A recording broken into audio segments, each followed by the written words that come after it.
नमस्कार दोस्तों। पिछले कुछ दिनों से इनकम टैक्स डिपार्टमेंट की सक्रियता से करदाता रूबरू हुए, परिचित हुए और ये जो इनकम टैक्स डिपार्टमेंट की सक्रियता है, इसमें दोस्तों बहुत से लोगों को फॉरेन एसेट्स होल्डिंग के संदर्भ में भी मैसेजेस इनकम टैक्स डिपार्टमेंट की ओर से प्राप्त हुए।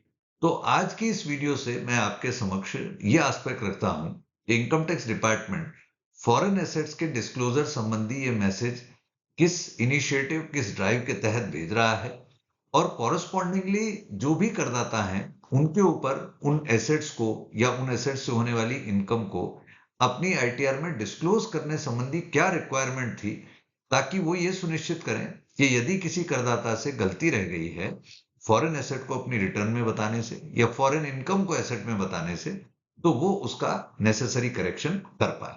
तो आइए आगे लिए चलता हूं। दोस्तों शुरुआत करता हूं सीबीडीटी के रीसेंट प्रेस रिलीज से, जो कि 27 नवंबर 2025 को, अब तो लगभग एक महीना हो गया, पहले जारी किया गया था, जिसमें टाइटल ये दिया गया कि CBDT launches second nudge initiative to strengthen voluntary compliance in respect of foreign assets. इसका मंतव्य क्या है, कुछ कंटेंट पढ़ते हैं। Central Board of Direct Taxes continues to strengthen its data driven, non intrusive and taxpayer-centric measures aimed at improving voluntary compliance. The non-intrusive usage of data to guide and enable, इसका short में नाम दिया गया नज initiative, reflects CBDT's commitment to a forward-looking, technology-enabled and trust-based tax administration focused on promoting accurate reporting and enhancing revenue mobilization. अब content क्या है कि इनकम टैक्स लॉ अपने डिफरेंट डिफरेंट प्रोविजंस में ये रिक्वायरमेंट रखता है कि अगर आपके पास में कोई फॉरेन एसेट है, तो आपको अपनी फॉरेन एसेट, चाहे वो बैंक अकाउंट हो, चाहे कोई शेयर्स हो, चाहे कोई म्यूचुअल फंड हो, उन्हें आप डिस्क्लोज करेंगे अपनी रिटर्न में। और ऐसी परिस्थिति में सैलरीड पेड पर्सन आईटीआर 2 भरेंगे, बिजनेसमैन आईटीआर 3 भरेंगे। लेकिन बहुत से करदाता ड्यू टू इनएडवर्टेंस अपनी एसेट्स को डिस्क्लोज नहीं करते। पर होता क्या है कि फॉरेन कंट्रीज के साथ में, यानी विदेशी सरकारों के साथ में, भारत सरकार के पैक्ट होने की वजह से उन देशों से भारत सरकार के पास एक्सचेंज ऑफ इंफॉर्मेशन में ये डेटा आता है कि फला इंडियन पासपोर्ट होल्डर ने हमारे यहाँ पर ये बैंक अकाउंट रखा है, ये शेयर्स ले रखे हैं। जब ये इंफॉर्मेशन भारत सरकार को मिली और आपकी रिटर्न से वो इंफॉर्मेशन मैच नहीं खाई, तो डिपार्टमेंट को ये लगा कि आपने वो फॉरेन एसेट डिस्क्लोज नहीं करी, जो डिस्क्लोज करने की रिक्वायरमेंट आईटीआर बढ़ते समय थी। यहां से पूरी कहानी का बैकग्राउंड शुरू होता है। अब इसी प्रेस रिलीज में आगे बोला गया, analysis of AEOI information for financial year 24-25 has identified high-risk cases where foreign assets appear to exist but have not been reported in the ITRs filed for the AY 25-26. Accordingly, CBDT is launching the second nudge campaign, under which SMS and email will be issued from 28th of November 2025 to such taxpayers, advising them to review and revise their return on or before 31st December 2025 to avoid penal consequences. तो हालांकि मैं इस video को बनाने में late हूं, 31 दिसंबर में अब कुछ ही दिन बचे हैं, परंतु ऐसे करदाता जिन्हें फॉरेन एसेट संबंधी इस प्रकार के एसएमएस या ईमेल रिसीव हुए हैं, उन्हें 31 दिसंबर तक अपनी रिटर्न यदि नहीं भरी हो तो भरने पर, और यदि भर दी हो और उसमें डिस्क्लोजर नहीं किया हो तो रिवाइज करने पर विचार करना होगा। The campaign aims to facilitate correct reporting in schedule foreign asset. This is very important कि आपको डिस्क्लोजर किधर देना है। फॉरेन एसेट का एक स्पेसिफिक शेड्यूल है आईटीआर 2, आईटीआर 3 में, वहां डिस्क्लोजर देना है। And foreign source income in ITR, और यदि आपकी फॉरेन सोर्स से इनकम है तो रिस्पेक्टिव हेड में, चाहे वो सैलरी इनकम हो, हाउस प्रॉपर्टी इनकम हो, बिजनेस इनकम हो, कैपिटल गेन इनकम हो, अदर सोर्स इनकम हो, सही हेड में उस इनकम की भी रिपोर्टिंग करनी है। Accurate and complete disclosure of foreign assets and income is a statutory requirement under Income Tax Act and the Black Money Undisclosed Foreign Income and Assets and Imposition of Tax Act 2015। ये बड़ी important बात है कि यहाँ income Tax act के साथ साथ दोस्तों ब्लैक मनी एक्ट का भी हवाला लिया गया। आपको ब्लैक मनी एक्ट का भी एक बड़ा इंपॉर्टेंट एस्पेक्ट आज की इस वीडियो से मैं समझाने की आगे कोशिश करूंगा। किसी ने मुझसे बोला कि अनु भाई, ये रिक्वायरमेंट कहां से आई कि मेरे को फॉरेन एसेट्स की कोई रिपोर्टिंग की आवश्यकता है या मेरे को रिटर्न भी क्यों करनी है। जैसे मान लीजिए फॉर एन एग्जांपल एक व्यक्ति है वो इंडिया में रहता है और उसके पास में यूके में कोई संपत्ति है, चाहे वो विल के रूप में रिसीव हुई है, यूके में कोई खाता है या उसके नाम पर यूके में कोई ट्रस्ट खुला हुआ है। तो वो ये कह रहा है कि साहब मेरे को तो इंडिया में इनकम ही नहीं होती, तो फिर why should I file return of income in India, क्योंकि रिटर्न भरने की बेसिक रिक्वायरमेंट आती है जब आप बेसिक एग्जाम्पशन लिमिट से ऊपर की ग्रॉस टोटल इनकम रखते हैं। तो एक प्रोविजो है, fourth proviso to section 139(1) of Income Tax Act, वो रख रहा हूं। Provided also that a person being a resident other than not ordinarily resident, यानी जो व्यक्ति नॉट ऑर्डिनरी रेजिडेंट है उसको तो छोड़ देते हैं, जो ऑर्डिनरी रेजिडेंट है, यानी हम ये कह सकते हैं कि यदि आप भारत में निवासी हैं और सामान्यता निवासी हैं इनकम टैक्स के परव्यू में, within the meaning of section 6 clause 6, who is not required to furnish return under this subsection, यानी जिसको अदरवाइज तो रिटर्न भरने की आवश्यकता नहीं है, and who at any time during the previous year A holds as a beneficial owner or otherwise any asset including financial interest in an entity located outside India or as signing authority in any account located outside India, यानी आप otherwise India में return भरने के लिए liable नहीं है, पर आपके पास में कोई बेनिफिशियल ऑनर के रूप में या अदरवाइज भी कोई एसेट है जो लोकेटेड आउटसाइड इंडिया है। सपोज कोई बैंक अकाउंट है जिसकी आप साइनिंग अथॉरिटी होल्ड करते हैं, या you are a beneficiary of an asset including any financial interest in an entity located outside India, shall furnish, फिर आपको रिटर्न भरनी ही पड़ेगी, चाहे आपकी gross total income below basic exemption limit हो। पर यदि आप ए अथवा बी कंडीशन फुलफिल करते हैं तो इंडिया में आईटीआर भरना आपके लिए कंपलसरी। अब जिस पर रिटर्न भरना कंपलसरी है वो रिटर्न कंपलसरी नहीं भरेगा, तो नेगेटिव कॉन्सिक्वेंसेज अपने आप इनकम टैक्स लॉ के अट्रैक्ट होंगे। Shall furnish on or before the due date a return in respect of his income or loss for the previous year in such form, verified in such manner, setting forth such other particular as may be prescribed। चाहे आपकी 1 रुपए भी income हो foreign asset से, तो you are suppose to disclose. ये कब? जब आप ऑर्डिनरी रेजिडेंट हैं और आपके पास में कोई फॉरेन एसेट है या फॉरेन बैंक अकाउंट है या फॉरेन शेयर होल्डिंग है, तो अदरवाइज रिटर्न भरने के लिए लाइबल नहीं भी थे तो भी रिटर्न भरना आपके लिए लाइबल किया गया। अब एक और इंटरेस्टिंग एस्पेक्ट समझिए दोस्तों, whether foreign assets income is taxable in India. ये एक बड़ा कॉन्सेप्चुअल एंड इंपॉर्टेंट क्वेश्चन है कि अगर आप रेजिडेंट हैं या आप नॉन रेजिडेंट हैं, इस पर डिपेंड करेगा कि आपकी फॉरेन इनकम इंडिया में टैक्सेबल भी होती है या नहीं। ये जो नोटिसेस आ रहे हैं इनका मूल पर्पस तो है रेजिडेंट करदाता को, जैसा कि अभी मैंने आपको 139(1) का फोर्थ प्रोविजो भी पढ़ा है, कि सरकार की बेसिक नजर उन व्यक्तियों की ओर है जो इंडिया में सामान्यतः निवासी हैं और फॉरेन एसेट या फॉरेन बैंक अकाउंट होल्ड करते हैं, पर उस ना तो एसेट को अपनी रिटर्न में बताते हैं ना फॉरेन इनकम को बताते हैं। अब इस स्लाइड में मैं बोल रहा हूं whether foreign assets income is taxable in India. अगर आप इंडिया में रेजिडेंट हैं तो मेरी इस बात को पकड़ लीजिए कि रेजिडेंट की ग्लोबल इनकम टैक्सेबल होती है। अब जब रेजिडेंट की ग्लोबल इनकम टैक्सेबल है और आपके पास में कोई फॉरेन बैंक अकाउंट है जिसमें मान लीजिए नॉमिनल इंटरेस्ट भी आया, तो you are suppose to offer that interest income in India. अब बहुत सारे ऐसे स्टूडेंट हैं जो इंडिया से बाहर कुछ समय के लिए पढ़ने गए और उन्हें वहां स्कॉलरशिप मिली, तो प्राइमा फेसाई वो स्कॉलरशिप भी इंडिया में टैक्सेबल हो जाएगी अगर आपका रेजिडेंशियल स्टेटस ऑर्डिनरी रेजिडेंट है। बहुत से लोग आज की डेट में दुबई में या अन्य जगहों पर प्रॉपर्टी खरीद रहे हैं और Dubai is one of the favourite destination of Indian public at large even. तो जब आप दुबई में प्रॉपर्टी खरीदते हैं, उसको किराए पे देते हैं और आप इंडियन रेजिडेंट हैं, तो आपको दुबई की प्रॉपर्टी पर जो रेंट कमाया उस पर इंडिया में टैक्स देना पड़ेगा।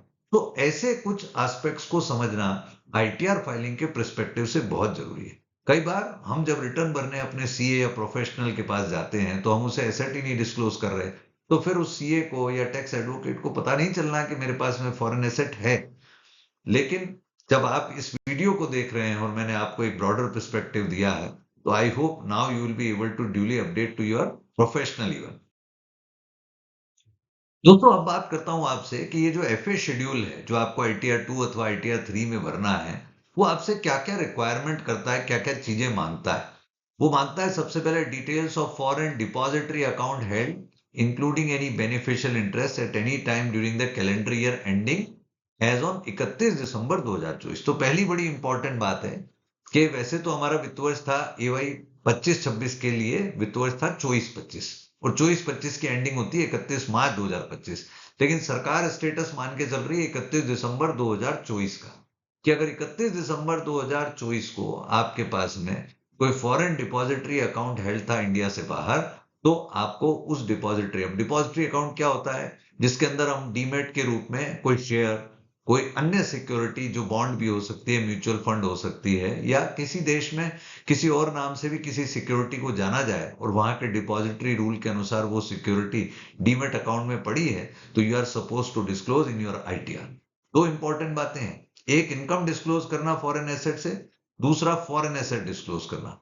एफए शेड्यूल में आप फॉरेन एसेट डिस्क्लोज करेंगे और अपनी जो इनकम के हेड्स हैं उनके अंदर रिलेवेंट इनकम डिस्क्लोज करेंगे। अब सेकंड पॉइंट देखिए, detail of foreign custodial account held including any beneficial interest at any time during the calendar year ending on 31 December 2024। यदि कोई फॉरेन कस्टोडियल अकाउंट है जिसमें आप साइनिंग कैपेसिटी रखते हैं या बेनिफिशियल इंटरेस्ट रखते हैं, आप उसका डिस्क्लोजर दीजिए। Details of foreign equity and debt held, including any beneficial interest in an entity anytime during the calendar year ending 31 दिसंबर। बहुत से ऐसे आईटी सेक्टर के एम्प्लॉइज मैं जानता हूं जिन्हें पेरेंट कंपनी के ईसॉप्स मिलते हैं या कोई राइट्स मिलते हैं, तो ये जो ईसॉप्स या राइट उनको मिलते हैं वो उनकी फॉरेन होल्डिंग हो गई, तो they are suppose to report these kind of holdings और these kind of rights in their return. Details of foreign cash value insurance contract or annuity contract held at any time during the calendar year ending 31 December 2024। अगर आपके पास में कोई cash value insurance contract है या कोई annuity contract है विदेश में, उसको रिटर्न में बताएंगे। Detail of financial interest in an entity held any time during the calendar year ending 31 December 2024। Suppose आपने कोई प्राइवेट लिमिटेड कंपनी विदेश में बनाई या कोई पार्टनरशिप फर्म विदेश में बनाई और उसमें आप एज अ पार्टनर हैं, तो आपको फिर उसकी भी डिटेल इस एफए शेड्यूल में देनी होगी।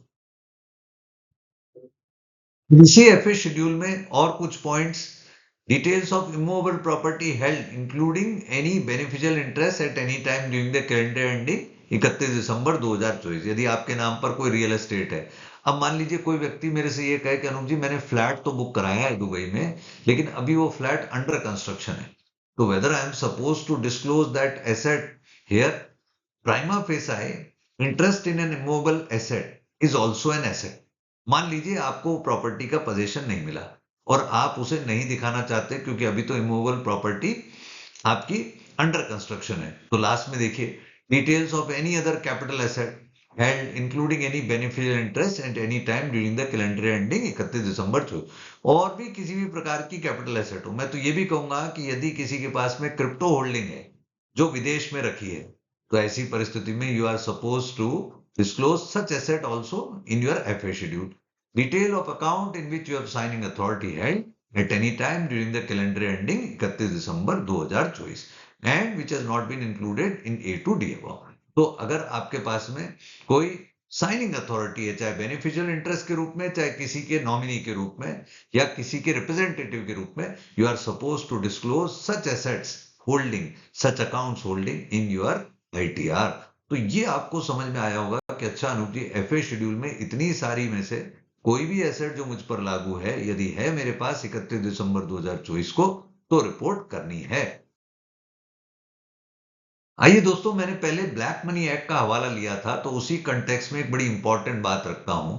What if a person fails to furnish return in relation to foreign income and asset. अगर हम किसी फॉरेन एसेट को अपनी आईटीआर में दिखाना भूल जाते हैं तो क्या कॉन्सिक्वेंसेस हो सकते हैं। तो black money and imposition of tax act 2015 का एक सेक्शन 42 है, वो क्या बोलता है, if a person being resident other than not ordinarily resident in India within the minimum of clause 6 of section 6 of income tax act, who is required to furnish a return of his income for any previous year as required under subsection 1 of 139 of income tax act or by way of provisos to that subsection, and who at any time during the previous year 1 held any asset including financial interest in an entity located outside India as a beneficial or otherwise, or was a beneficiary of any asset including financial interest in an entity located outside India, or had any income from a source located outside India। Income भी शामिल है asset भी शामिल है section 42 of black money act में। And fails to furnish such return before the end of relevant assessment year, the assessing officer may direct that such person shall pay by way of penalty a sum of 10 lakh rupees। अब देखिए, आपने foreign asset नहीं बताई या foreign income नहीं बताई, तो black money act ये कहता है कि हम आपके ऊपर 10 लाख रुपए की पेनल्टी लगा देंगे। ठीक है, और ये जो पेनल्टी है ये अप टू 10 लाख नहीं है दोस्तों, ये इक्वलेंट टू 10 लाख। तो ये एक बड़ा खतरनाक पॉइंट है जिसको ज्यादातर लोग मिस करते हैं, और आज की इस वीडियो से मैंने इसी पॉइंट पर एम्फेसिस देने की चर्चा यहां पर कोशिश की है। क्योंकि सेक्शन 42 से बेसिकली थोड़ा सा डर पैदा होता है, तो इसकी एक एक्सेप्शन भी है, वो भी रखता हूं, जो 1 अक्टूबर 24 से लागू है। एक प्रोविजो है section 42 of black money act में, provided that this section shall not apply in respect of an asset or assets other than immovable property where the aggregate value of such asset or asset does not exceed 20 lakh rupees. यदि foreign holding 20 lakh से ज्यादा की नहीं है, तो आपको ये जो 10 लाख की पेनल्टी की मैंने चर्चा करी वो फिर नहीं लगेगी। However, it may be noted that the exemption from applicability of section 42 does not bar income tax department to tax the source of foreign earned income। क्योंकि ये तो समझना जरूरी है कि यदि फॉरेन एसेट, ये जो 20 लाख है ना दोस्तों, ये वैल्यू ऑफ एसेट है, इनकम का कोई क्वांटम यहां नहीं है एग्जाम्पशन में। तो इनकम अगर आपकी 2 रुपए भी है फॉरेन एसेट से, या 20 रुपए है, या प्रैक्टिकली 2 लाख रुपए है, तो आपको उसको आईटीआर में बताना है। यदि आपने आईटीआर में नहीं बताई वो इनकम, और कल वो असेसमेंट में पकड़ में आती है, तो 200% ऑफ द टैक्स अमाउंट की पेनल्टी अट्रैक्ट हो सकती है। तो दोस्तों, यदि मान लें कि किसी व्यक्ति के पास में फॉरेन एसेट है या फॉरेन इनकम है, और आपको अब लग गया कि अनूप जी ये कहीं ना कहीं मेरी फॉरेन एसेट की होल्डिंग रडार पे आ चुकी है, तो आपको करना क्या है। सपोज असेसमेंट ईयर 25-26 की बात कर लें, तो जैसा आप समझे, if you are required to report a foreign asset or income in ITR but miss to do so, यदि आपने रिटर्न ही नहीं भरी तो रिटर्न भर दीजिए, और रिटर्न भर दी है तो आप रिवाइज रिटर्न भर लें if time limit is available. और यदि 31 दिसंबर निकल जाए और उसके बाद आप अपनी फॉरेन इनकम को या फॉरेन एसेट को रिटर्न में डिस्क्लोज करना चाहें, तो आप आईटीआर यू का भी सहारा ले सकते हैं। लेकिन आईटीआर यू भरने में आपको एडिशनल टैक्स लग जाता है, टैक्स राशि के 25% के बराबर। एक इंपॉर्टेंट बात आपको यहां समझनी है कि up to the end of assessment year disclosure नहीं करने पर पेनल्टी। तो वैसे तो असेसमेंट ईयर 2025-26 खत्म होगा 31 मार्च 2026 को। तो यदि 31 दिसंबर तक आपने रिटर्न में कोई एसेट नहीं बताई, परंतु आईटीआर यू के थ्रू बताई, तो आपको जो सेक्शन 42 की पेनल्टी अभी मैंने 10 लाख की चर्चा करी थी, आप उस राडार पे 31 मार्च तक भी डिस्क्लोजर देने में नहीं आएंगे। पर क्योंकि अभी 31 दिसंबर की डेट अवेलेबल है, तो आप उसका फायदा उठाएं। रिटर्न नहीं भरी तो रिटर्न भरें, और भर दिए और उसमें फॉरेन एसेट नहीं बताई हो तो फॉरेन एसेट का डिस्क्लोजर अवश्य दें। दोस्तों, अंत में केवल इतना कहना चाहूंगा कि हमारी इंफॉर्मेशन, बहुत सारी इंफॉर्मेशन भारत सरकार के पास में बहुत सारे सोर्सेस से पहुंच रही है, और फॉरेन एसेट्स या फॉरेन इनकम की डिटेल्स तो विशेष रूप से पहुंच रही है, आप ही मान के चलिए। तो ऐसे में आप सतर्क रहें कि यदि आपके पास में कोई फॉरेन एसेट है या फॉरेन इनकम है, तो आप उसे अपनी आईटीआर में न केवल असेसमेंट ईयर 25-26 के लिए, बल्कि आगे की रिटर्नों में भी रिपोर्ट करें। और यदि पीछे किसी ईयर में आप ऑलरेडी फॉरेन एसेट डिस्क्लोज करने के लिए लाइबल थे, फॉरेन इनकम डिस्क्लोज करने के लिए लाइबल थे, और वो आपने डिस्क्लोजर नहीं दिया, तो अब भी आप आईटीआर यू फाइल करने के बारे में विचार कर सकते हैं। आई होप आपको ये वीडियो ज्ञानवर्धक लगी होगी। आपके कमेंट्स, आपका मेरे को उत्साहवर्धन हमेशा वेलकम है। Thank you very much. जय हिंद।